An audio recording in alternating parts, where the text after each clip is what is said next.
as we said previously, sort of the feet turned in too far this way now. Your alignment was a long way to the left with the lower half, and your top half is then sort of retwisting back to the golf ball. So it'd be like sort of driving a car like this, or eating your dinner in a different way. So we want things to be more in front of us, and that's going to certainly help with the ball position, because now the ball's not going to be way far back in your stance, and you try to sort of lean back to hit it. We can now get it more in front of you, as you can see here now.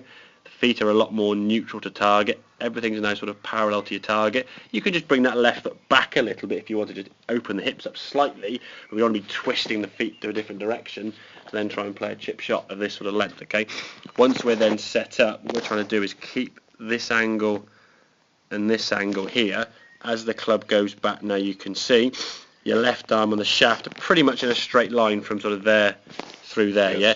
We want to keep that angle. So when we come back to the golf ball, that forearm now and the shaft are in the same line. You can see their impact. We got a little bit of a that way, yeah, bit of a kink. So your hands are sort of stopped.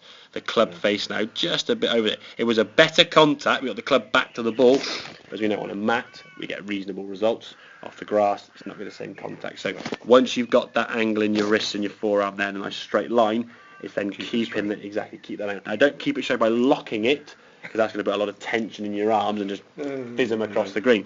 It's just keeping that left forearm and elbow extending through the target, not stopping and the hand overtaken, okay? But at least for the most part, setup was better, the contact was good. We got back to basically where we're any more angle this way would have resulted in the club hitting the ground a bit early and you thinning it, okay? That was a reasonable shot. That's kind of, though, the green line there's kind of on the edge of where you're able to be, as we saw, but you're playing on a knife edge there. Ideally, if the hands can be just a little bit more here at impact, so they're slightly more in front, getting more of a downward strike, you get a bit bigger margin of error than playing these shots, okay? But certainly set up, they're more neutral, more in front, but pick a spot. As I said, we're using that T-peg there to aim over.